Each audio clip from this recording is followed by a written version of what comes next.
What is happening, everybody? My name is Julius, and I am here with a very special guest. It is Yanni. Yanni, how are you doing, my friend? I'm doing good. I'm doing good. Excited to talk about some Spider-Man Homecoming today. Oh my God, I'm excited to talk to you about this because we had a great discussion. Myself, and Angel had a great discussion regarding the recent trailer for the Batman. It was a live discussion, and we were very excited for good reason. And I'm happy to find out that you are also a Spider-Man fan. Huge Spider-Man fan. Eh, Ever since I was a kid and watched like the classic animated show, I've been a huge Spider-Man fan. Yeah, so is that where Spider-Man, that's where it started for you, the 90s show? Yeah, yeah, way back when I was a kid, I actually remember like every weekend I would just go to Blockbuster and rent like Mhm. those DVD, like either like it was the Venom arc or the Goblin one. I can like still remember like the artwork. Yeah, And Daredevil. I know the Daredevil one too is a Mhm. great one. Yeah, I would just love. I would rent those things so many times and just rewatch them. They were great. It was awesome. Yeah, and that show is now on Disney Plus, and I've been catching up because I never watched it in completion. So I'm catching up on my spider education, as it were, you know? Yeah, it's a great show, and I think it's aged fairly well. I think now in my maturity, I think Spectacular Spider-Man is like the peak of it. Mhm. But both are such great shows, and that's why like even though we're getting the freshman year one, like there's a lot to live up to with Spider-Man animation. I feel like we've had it at the very least it's been good. We haven't really had like a really bad show, Mhm. I can't, at least to memory. So I mean Spider-Man shows have always rocked it. Yeah, what's funny is that the Spider-Man 90s show is definitely, upon watching it, I used to watch it like you, I used to watch some of it, but now catching up, it's definitely a show made for kids. You know Oh, what I mean? Whereas something like Spectacular, which is a great show, in my opinion, the best version, completely agree. Yeah. animated version. Um, that seems to have more maturity to it. Whereas, with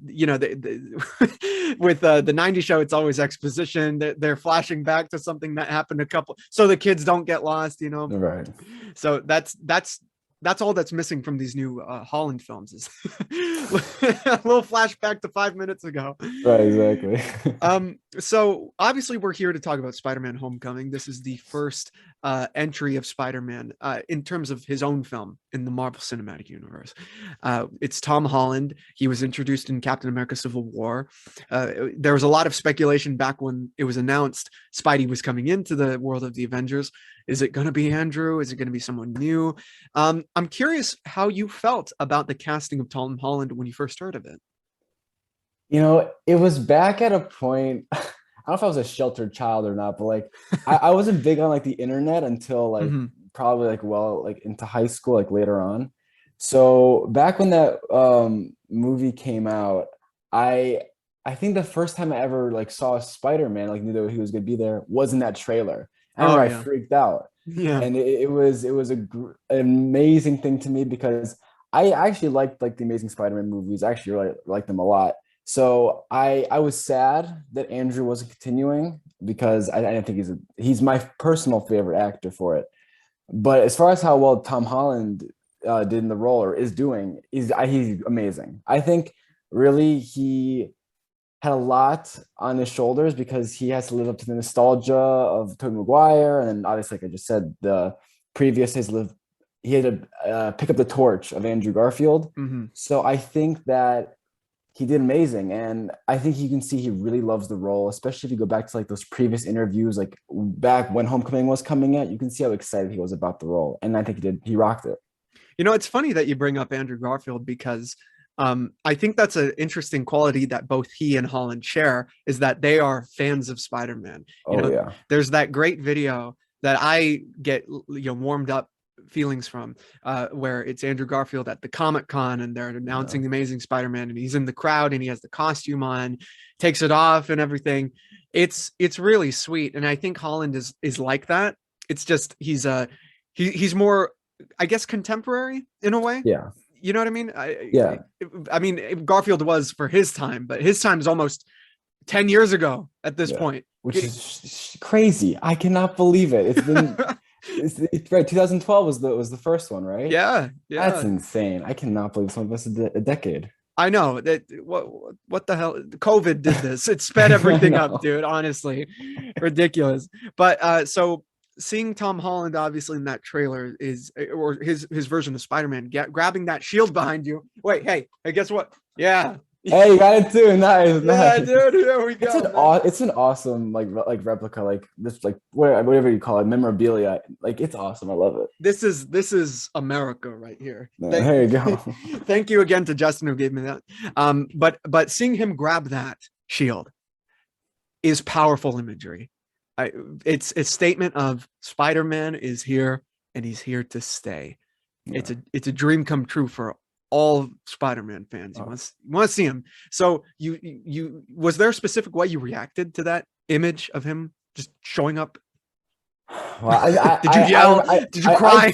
I freaked out because I was like, oh my gosh, Spider-Man is gonna be in the MCU. I started Mhm. like thinking about all the different things they could be doing. Cause like I remember like I was that kid who I remember seeing Avengers and when like the Chitauri were there, like in Age of Ultron, when they mentioned like Wakanda the first time, my mind started like freaking like, oh my God, they're gonna choose Black Panther soon. He's gonna be in this movie or this movie or this Yeah. movie. And so like when I saw like that one scene just comes in, like my mind went crazy, like wondering what they're gonna do, how they're gonna handle it all. I was my brain went crazy. It was awesome. It was an amazing reaction. Yeah, it really. I have footage of the same guy who gave me that shield. It's somewhere in the archives, but it's footage of him watching that trailer. We're in our high school at the time, sitting in our little corner of the area, and it's like a crowded area. You know what I mean? He's watching on the phone. Spider-Man with the shield. He's just like,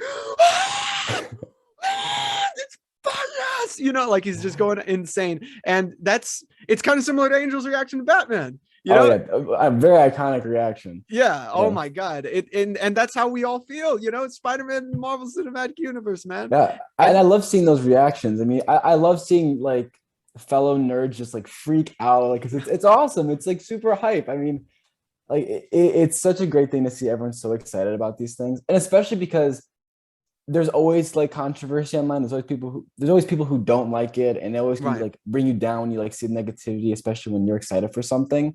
So to have all these other complete on the opposite spectrum, people just super excited and just enjoying it, it's Yeah. great to see. And even with things we might disagree with, like people do reactions to movies now, they're watching the movie and everything, Yeah. and they're excited about it, they love it and everything. It might be a movie I'm not a fan of, but it's still great that they're doing it. Yeah. It's still fantastic. And we'll talk about the quote unquote controversy of Holland's take later on, because that's something I think is interesting. Yeah. One thing I want to establish is Spider-Man Homecoming itself, because it's the freshman entry for his Yeah. Spider-Man in the Marvel Cinematic Universe. So it's obviously set after the events of Captain America Civil War. He's still Iron Man's boy. He can keep the suit that Iron Man made for him, and he's essentially the little guy. He's focused on Queens. There's some arms dealers over, and they're selling really high-tech Chitauri alien weaponry. You know what I mean? And the Vulture, Adrian Toomes, is the head of this gun organization. So based on that premise, what do you think of that? Do you like that they kind of ground him to a certain extent? He's not New York. He's not in Times Square and everything. I actually really do. I think, especially with how the MCU is, like, especially because I think Civil War and we had all the Avengers movies, like, they were really big movies. Even like before, all these movies before Endgame or Infinity War, which just like completely blew them out of the water. But they were huge scale movies and dealt like we had like cosmic stuff and like in outer space and Guardians of the Galaxy. So I think doing a Spider-Man movie and making sure that it is grounded, friendly neighborhood, like Mm. it was a great idea. It was perfect. I think it was really well done. And I'm hoping that in this next supposed college trilogy that we're going to get with Holland, I hope that they do kind of stick to that we're going to get more of the friendly neighborhood Spider-Man. And he's not necessarily going to be having to deal with the multiverse or like the world ending, but it's going to be those little things. Because I always love to see it. And I think as a Spider-Man fan, we all do.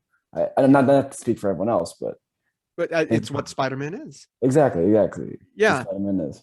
Yeah, I love that this is smaller, and there is kind of a teen drama element to it that Yeah. I always looked at this trilogy of Spider-Man films as the like the 15 minutes that Toby was in high school in the first film. You know what I mean? They're Yeah. just really expanding upon that. And I think in this next film, he's leaving high school and he's going to college. I So believe so. Yeah. yeah, that's what I think I've heard. So it makes sense that they would dive heavily into kind of, the cute aspects of being a teenager, Yeah. he has the crush on Liz Allen, here. It's not Mary Jane they're starting with. It's another girl, which is very um early Spider-Man Steve Ditko Stanley drama. You know what I mean? Yeah, What I know what what did you what did mean. you think of that? So I actually loved it. I loved it for a couple of reasons. One, I think teen dramas are fun. I think they're just like they're a good humor, good fun. They can just like sit back and enjoy. But also, like I remember I was a kid in high school too, so I was like, oh, cool. I'm like Spider-Man. I'm doing those things too. Yeah. It's fun to like always like see yourself in characters, so it's always an enjoyable time. And I'm glad that we explored it because I mean, it was a bright place. It was a bright movie, and you just got to see that side of Peter that I think we really didn't see too much of. Like you said, Tobey Maguire was barely in high school, and Andrew was, but it never really focused on it. I think we Yeah. got in the beginning of like the Amazing Spider-Man 1, he was, but like Amazing Spider-Man 2, I mean, he graduated as well. He So I think graduated that college, I think. there, I think Or was it high school? I think it was high school. He was going to college, but Oh, he looked he's so 30. grown up. He literally, I think you're not the only one who said that. I recall like listening to some sort of podcast, and they all said, "I remember this movie in my head, and I thought they were graduating college because Yeah. they look like college students. It looks like he does not look like a senior in high No, school." no. I mean, she's giving like Gwen Stacy at the beginning of the movie is giving like this college graduate speech. Like come on now, is that Exactly. that's a shared theme between the Raimi films and those films is that everyone in high school looks like they're in their late 30s, which is Yeah. which is And great. I'm so glad that they absolutely nailed the cast in this one because I Mm, mean Tom Holland even has grown up now, but just because the nature of filming, it takes like 2 years to get the movie out, and obviously they're going to look older. But like, especially in this movie, they all look like high school students. yeah. They're all the actors also phenomenal. They're all like acting like high schoolers too, and Mhm. they're witty and the banter is great. It has a real high school feel to it that I think that the other ones, like I said, Andrew did it well, but I think that Tom really nailed it the best. Yeah, Tom definitely, in terms of his Peter Parker and how he works in high school, he's definitely someone who's anxious and is shy and is not fully comfortable with the idea of being Spider-Man yet.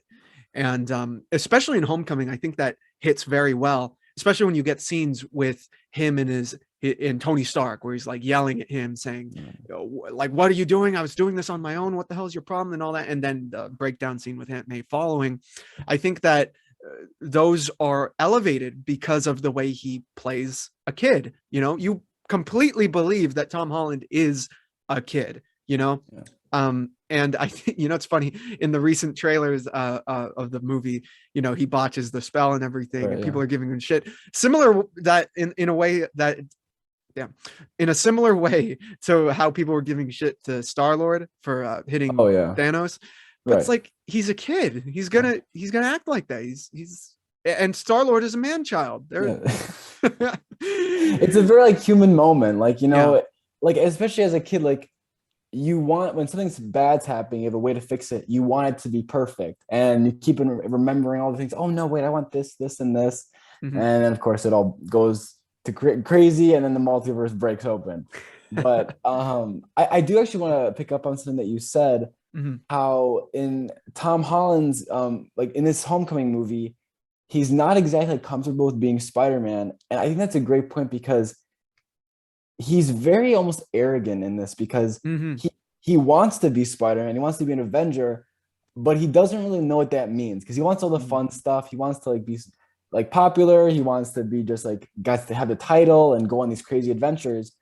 But then once stuff starts getting rough, he does stumble a lot. Especially there's a great scene at the end when I think Oh that's my when he god. realizes what it means to Yeah. be Spider-Man. And Mhm. then actually we also see that followed up in Far From Home when after he's been this actual superhero, when he's been Spider-Man, he's exhausted and he doesn't want that life right now. But that's that's going into a different Yeah, movie. yeah, We'll yeah. focus on Homecoming. Well, maybe we'll have you back, man. Maybe.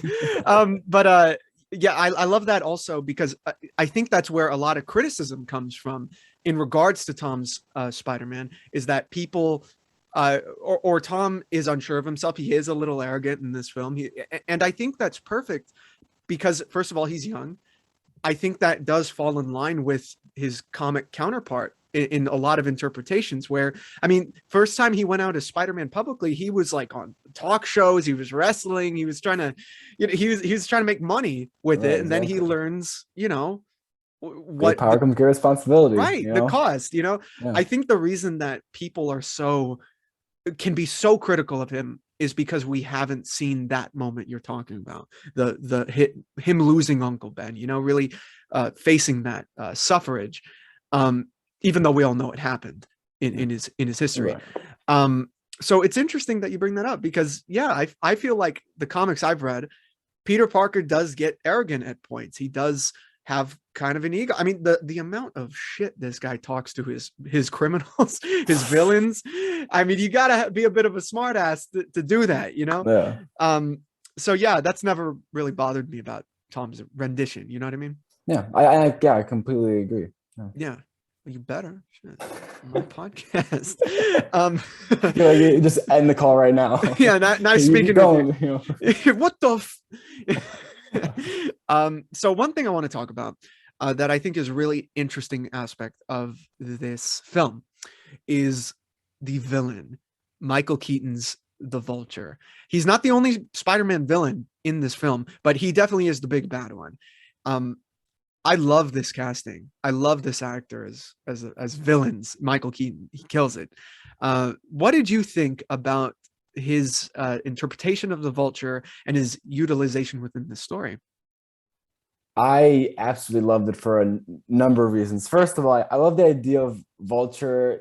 They dive into the idea of what a vulture means. It's a scavenger, and like literally they're scavenging things, which Yeah. it's like maybe it's obvious, but like I just think it's such a cool idea to use because I feel like based on my knowledge in the comics, he typically makes like the flight suit, and they completely like changed his backstory. Yeah, because like typically in the comics he's like dying in some interpretations, like old and frail, but in this they completely redid it, and it was amazing because first of all, Michael Keaton is a fantastic actor, and he nails everything he's in. And yeah, I do remember when this casting was announced, I was really excited, and he completely delivered. There are so many great scenes, even like he nails the comedy parts, like when are we talking spoilers? I'm assuming let's do it. Let's go. Yeah. Come on.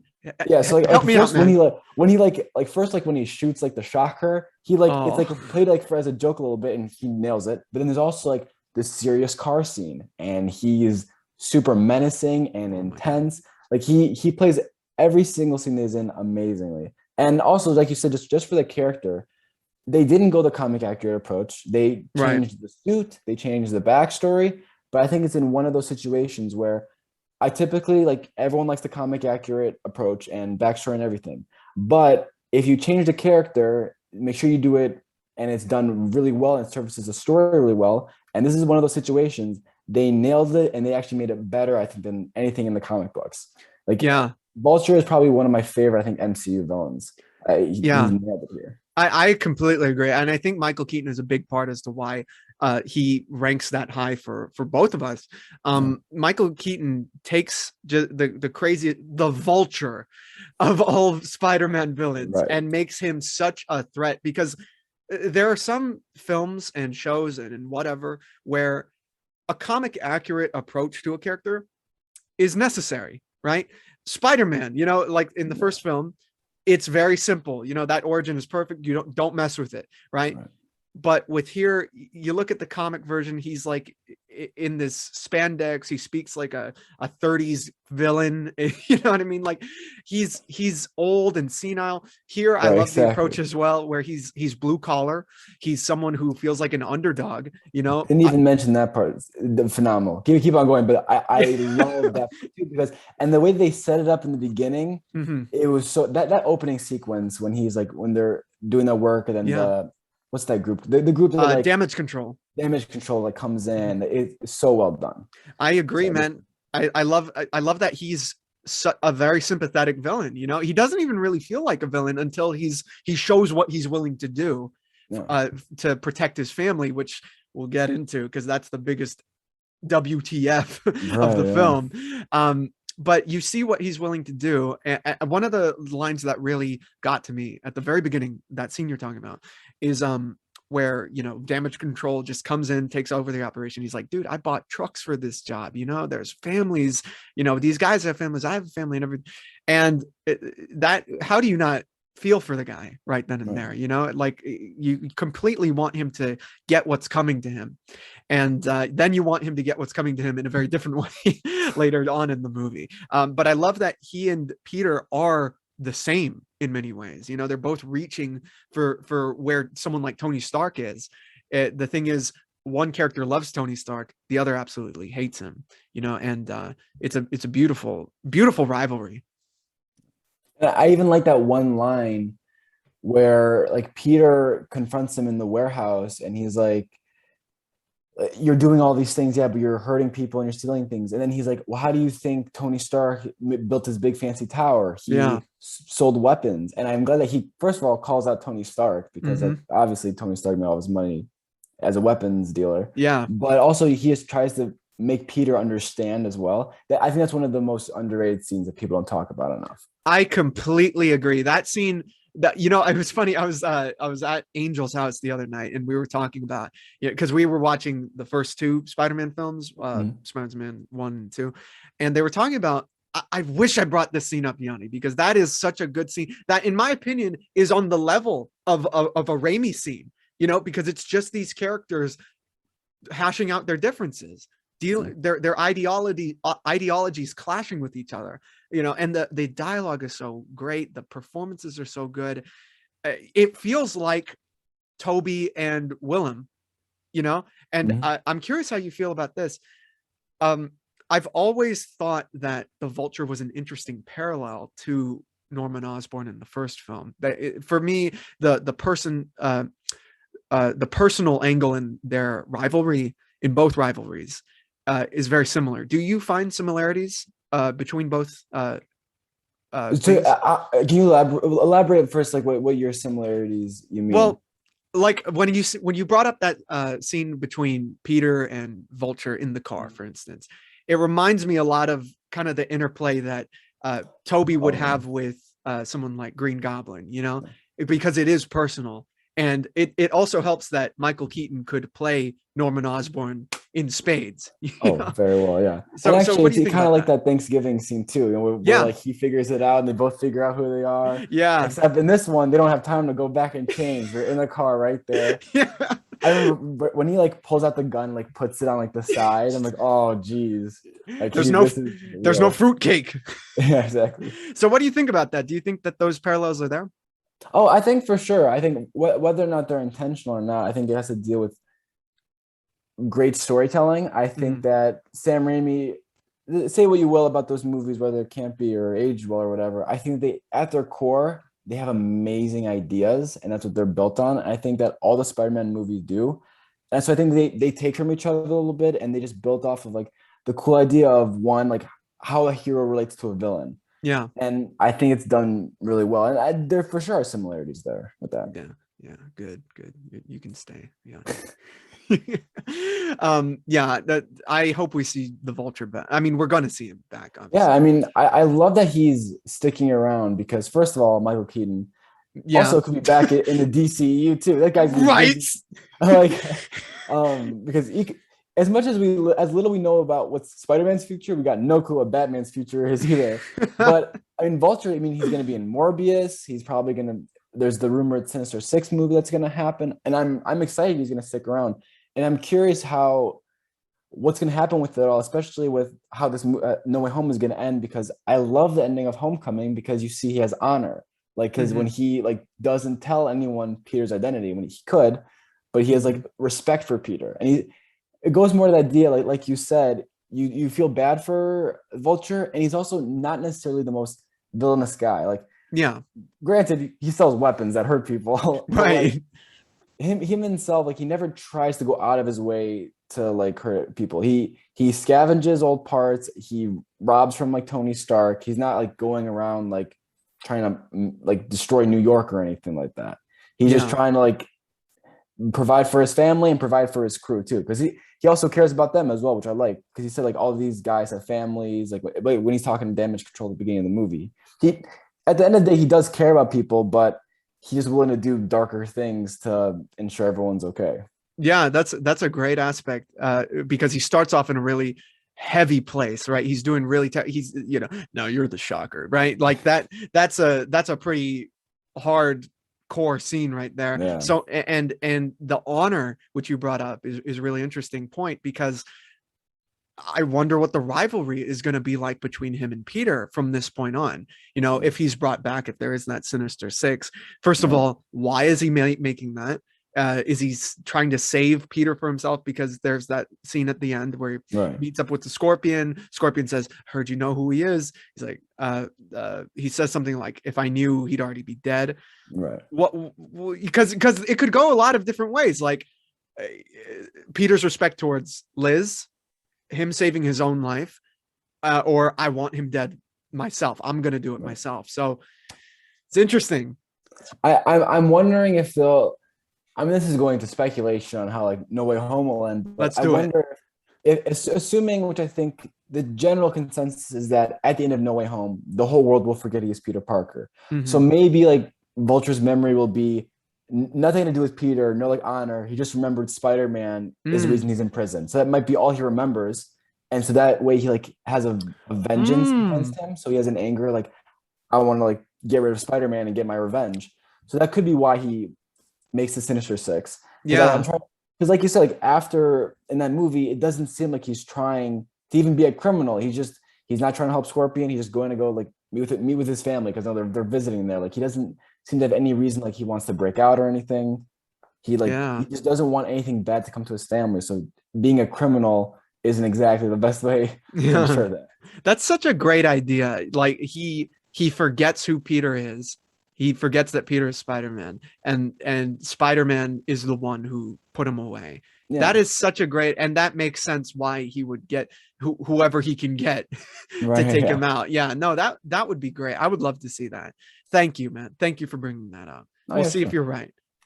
God damn it. Yeah, check back at when like Morbius comes out or after No Way Home. We'll see. Yeah, yeah. What's he talking to Morbius for? What is he? How is Morbius going to be included in that? That I, all I'm interesting so things. intrigued to see how that's going to happen because I think the rumor has it he's like shooting more scenes now, Yes. so it's going to be more than like a small cameo. So who knows how Yeah. it's going to go? I mean, I don't know what else there could be. I mean, is he going to be fighting the villain with him? I I don't don't know. know. I don't know. Who We'll knows how see. that's going to go? I'll say, man. So we brought up obviously the love interest of Liz Allen in this film. It's not a Mary Jane. It's not a Michelle. It's not even a Gwen Stacy. It's someone who we've seen in the past before, but not to this extent. Liz Right. Allen.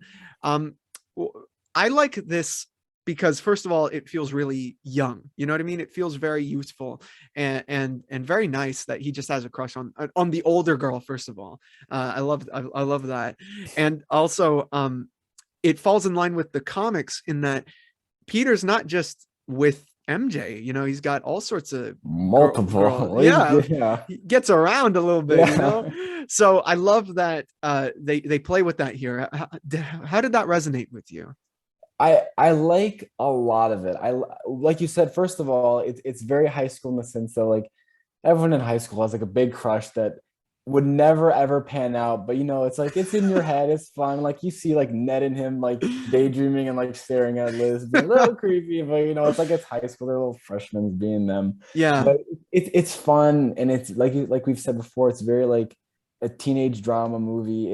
It's enjoyable and I think the purpose of that relationship wasn't to ever start anything, which is why it makes sense that first of all they didn't do MJ, but also like you said in the comics, Peter has many like girlfriends or love interests. Yeah. So I think it services the plot very well because first of all it establishes Liz as a character who like she's very smart, she's very interesting, so you see why like Peter would be interested in her. And she's But interested in him. yeah, even interested in him too. Yeah. And there's a great scene I'll talk about at the end of this part because there's a scene that I love is one of my favorite scenes in the movie. Mm-hmm. But I think Liz is handled really well and is it sounds bad in the word, but it's an expendable relationship in the sense that the whole purpose is to teach Peter a lesson. Like everything he goes through with Liz goes to the idea of what it means to be Spider-Man and what you need to understand about the job. And Yeah. one of my favorite scenes in this movie is when they're at the hotel going like to the not The triathlon, it was a like, decathlon. decathlon. I should say Yes. triathlon's the exercise one. He would win Um, that. okay, oh, absolutely. Yeah, Yeah. yeah. Get arrested for like using like steroids or whatever because of all those the spider venom, whatever.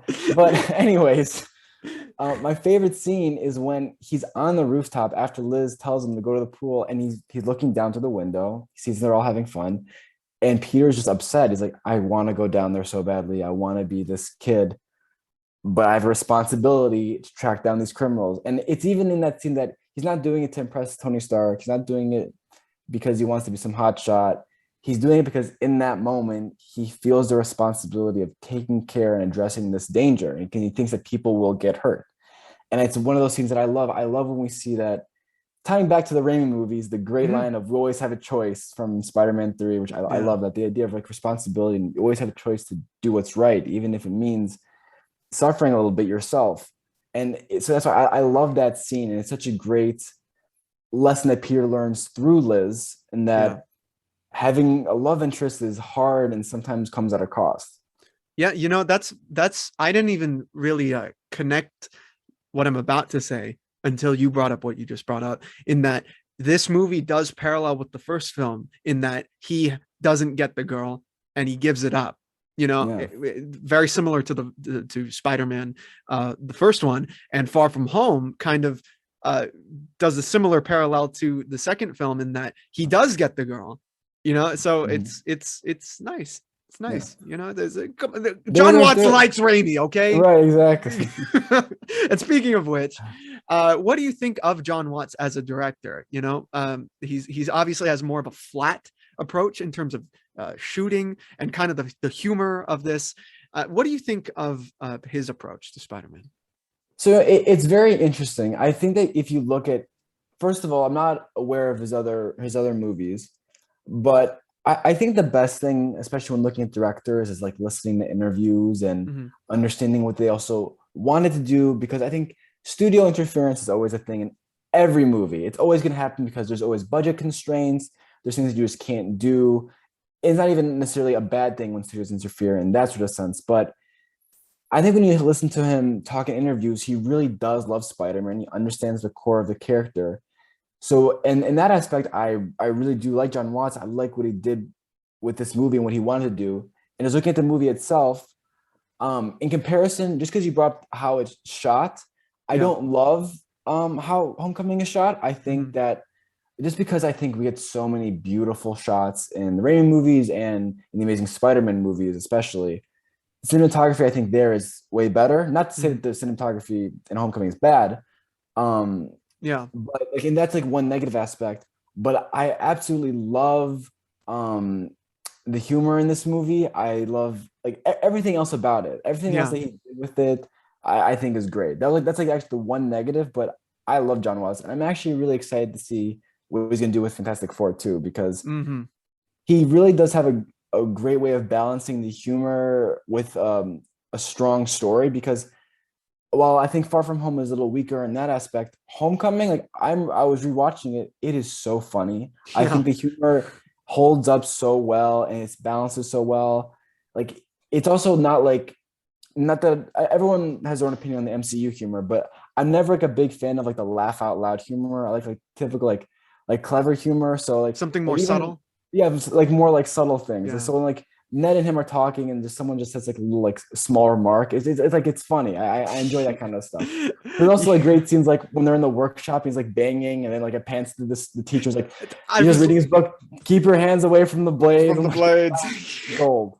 I was literally just thinking that one. It's funny, it's funny. They have a cameo with Donald Glover, who is the source of inspiration for Miles Morales. He plays Aaron Davis in this film, and he has a funny line. He has a couple funny lines I actually. He has this one where they blow up. They're at the weapon exchange. He blows up something. He's like, man, I just want some to hold someone up, not shoot them back in time. I love that line. It's so funny. It's- oh my god, childish. Yeah, It's and childish. I really hope they cannot introduce him in that movie and not Mhm. have plans to bring him in as Prowler in the future, especially when they Yeah. make the reference of the climbing gear and stuff like that. I think they're probably waiting for their like Miles like movie to be more farther into production to see what they want to do with him. But I'm so excited to see him back. I'm glad that he's like officially like casted as that character Yeah. as Aaron Davis. Yeah. You know, there's this great piece of fan art. It's a like comic strip fan art of the snap happening in New York City, and it's in Aaron's apartment, and he's fading away in front of who? Miles Morales, and Miles looks, and he's like, "What's going on?" And then he puts on the spider outfit, and they just shoots off. It's That's pretty awesome. dope. I gotta look for that one. If you gotta send it my way, that's Yeah, pretty cool. I haven't seen that before. yeah. If I find it, I'll definitely show it to you because it's pretty lit. Yeah, Okay. that sounds awesome. Yeah. I was gonna bring back to the cinematography. I definitely think they had a minimalist approach to Yeah. the look of this. You know, like if you look at minimalist art, it's nothing as flashy as say the Raimi films. Which the Raimi films, how do you like? They have some of the best shots in film Right. Yeah. in Right. those Yeah. movies. You know, I mean, like they are remarkable. I think it's Bill Pope who does the second film. Same. I'm not sure actually. I'll have to ask Angel. Angel would definitely know. But the use of color in those films, remarkable. Even Yeah. in the Amazing Spider-Man films, I think there's some really interesting digital cinematography in the second one. There's some really nice kind of indie shots in the first film. So I understand where you're coming Yeah. from. And Yeah. actually, I don't want to also. I want to make sure that I'm also understood.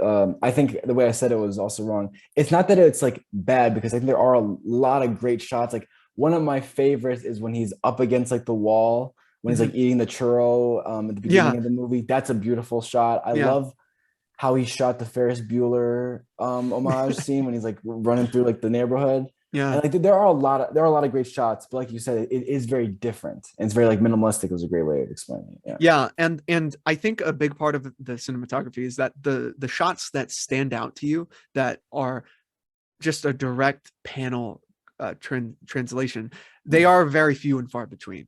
You know, like the Come On Spider-Man, that Oh is God, that's just beautiful.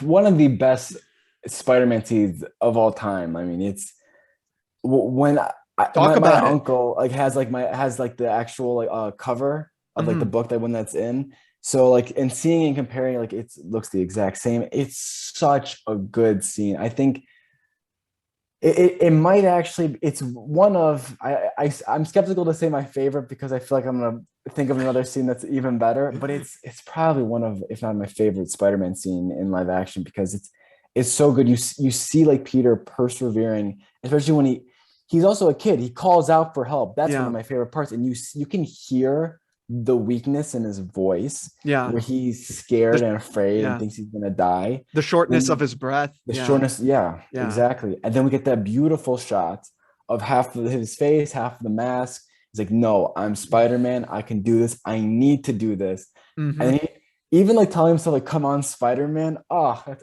awesome. It's Iconic. iconic. Exactly. An amazing and phenomenal scene. I love that scene. Like you can see in his face, and I love that the way he sounds. Oh, an amazing and phenomenal scene. It's beautiful. It's beautiful, man. Oh man, you're killing me. You're killing me, dude, because that is straight up Spider-Man shit right there. Yeah. Honestly, again, you think of Toby when he's getting his ass whooped by Goblin, right there. Oh, Thank you. I love that scene. I think that scene. I'm hoping that we get a similar scene with Tom in this No Way Home when he's being beaten, but then like he needs to come back and he picks himself and does that. I mean, any scene with Spider-Man and Perseverance is phenomenal. Like superheroes in general, because everyone loves to have something that like motivates you to go and keep on like going and always get up. And even if you look at like Spider-Man PS4, there's that great TV spot where it's like you gotta get up. It's a good time to get up, Peter, after he's been like beaten down by like Mr. Negative's like illusions, and he gets back up because he's got to, and Spider-Man keeps on getting up. Yeah, and even in Spider-Verse, Yeah. it's like I'm always gonna come back up Right. until he doesn't. Until it doesn't remember you. You know, Yeah. two Spider-Man deaths in 1 year, man, in the theaters, man. It was rough. That was a rough year, man. Let's talk about the inclusion of a very important character, Tony Stark. So, um, so I'm gonna ask you this before we actually start talking about it. Do you think that Iron Boy Jr. is a thing, or do you think it's just a joke that's gone on for I think for a it's a while? joke that's just gone on extremely far. I'll even make a joke about it once in a Yeah, while. I don't fully mean it. I understand and I kind of agree with the idea that like typical like Marvel Peter Parker wouldn't be like friends with Tony Stark necessarily because they're so just different characters. But I think for the story they were telling and the Peter Parker they established, especially after that great scene in Civil War where he like you even see in Tony's eyes during that scene when like Peter Parker is saying he wants to just stand up for the little guy. Tony has like a moment of realization.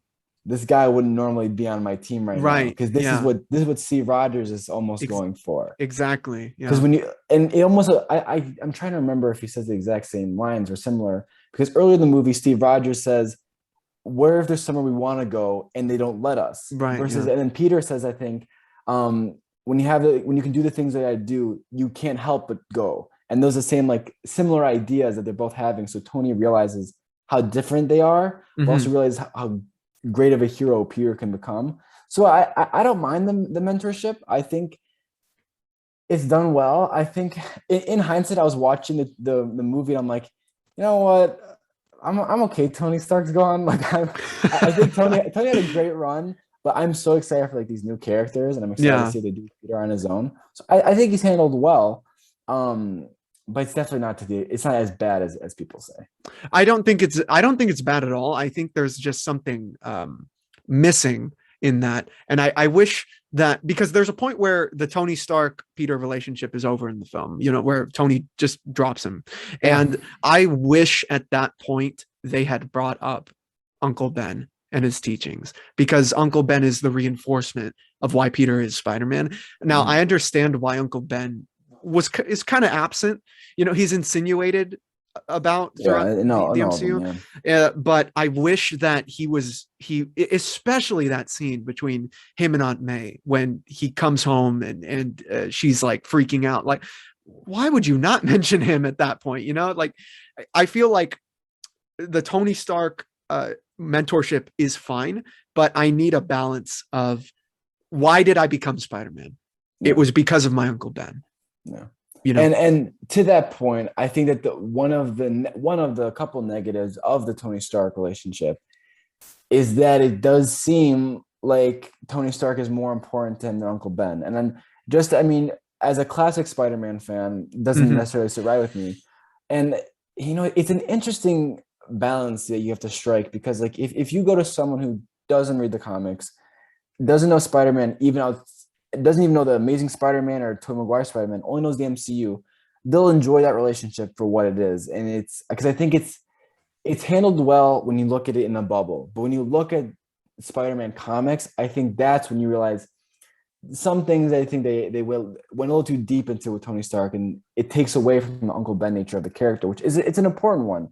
So, and I think actually I'm hoping, and that's what I think because even in Far From Home, you still see the lasting impact Tony Stark has on Peter Parker, but I'm hoping that in No Way Home and as time goes on, there's going to be that separation of Tony Stark, especially if hoping that like this the Iron Spider suit is the last of the Stark tech.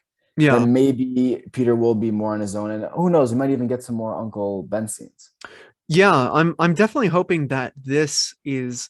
I've always looked at the third film as the point where uh, Peter is in transitioning into maturity in a different way than in previous films because he's going into adulthood in this film, Right. and I hope that on a certain level, he leaves the hero worship behind as he recognizes what the real world has to offer. You Yeah. know, like a great example is Hawkeye right now, the show Hawkeye, where you have, you know, you kind of have a similar dynamic between Kate and Clint.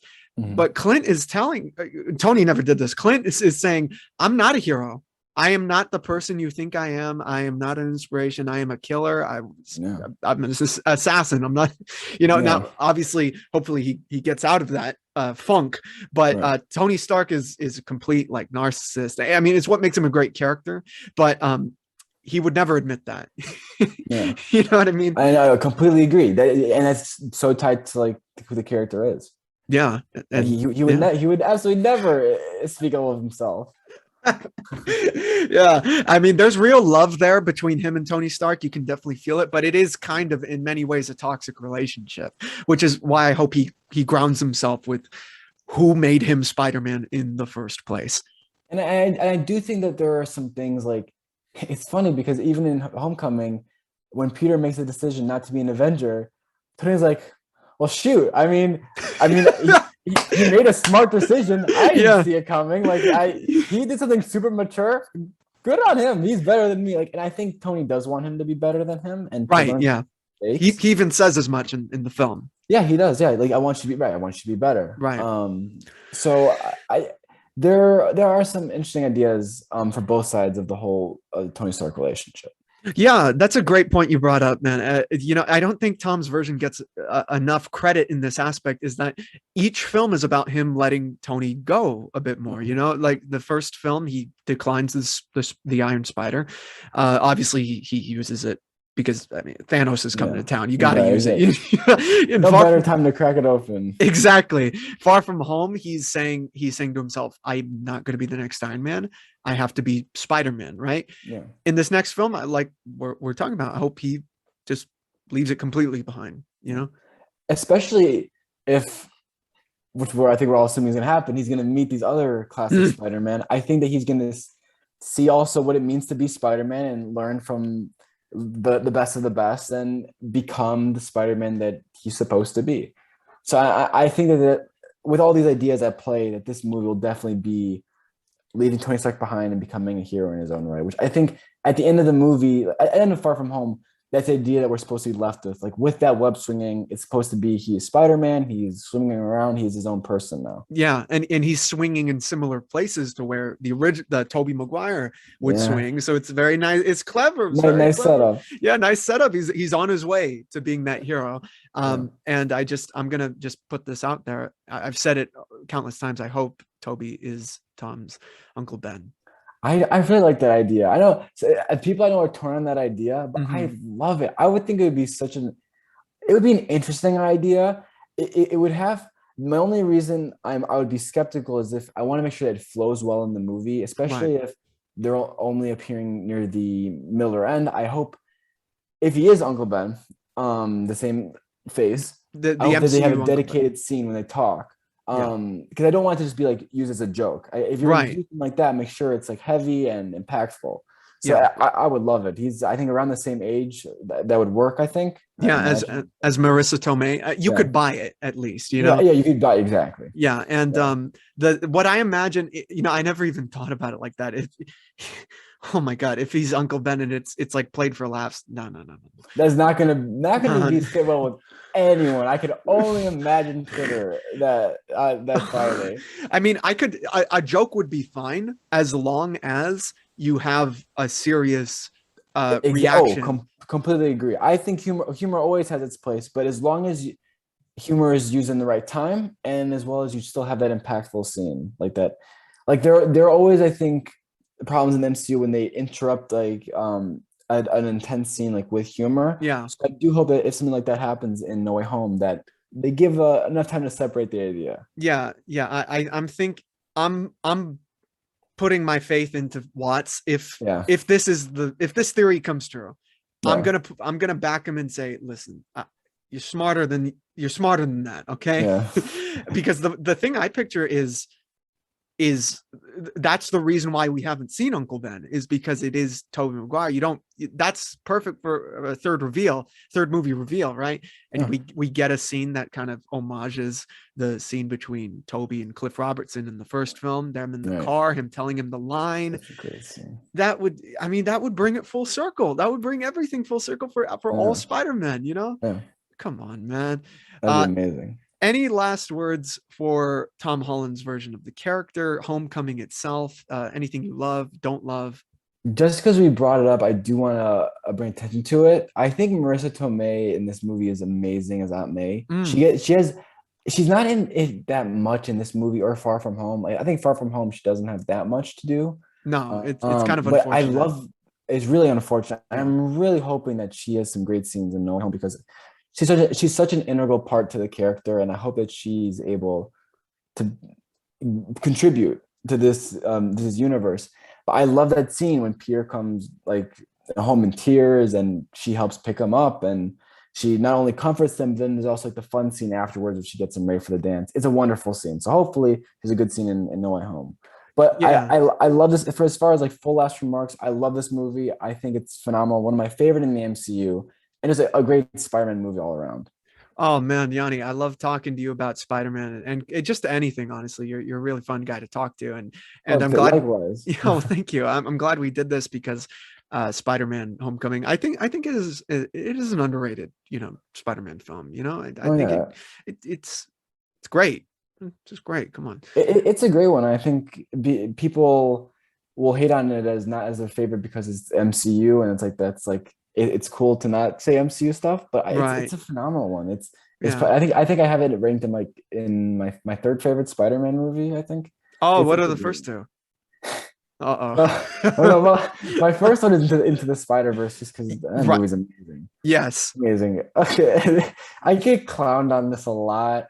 I know what it's gonna be. It's Spider-Man 3.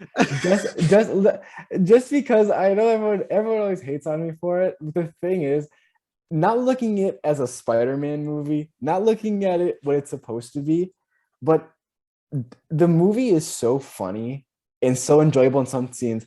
And the scenes that it's like emotional, it is so emotional. And like the last third, after like Goblin comes in at the entrance, Harry comes into that entrance, the rest of the movie is amazing. I love that movie. I just so rewatchable.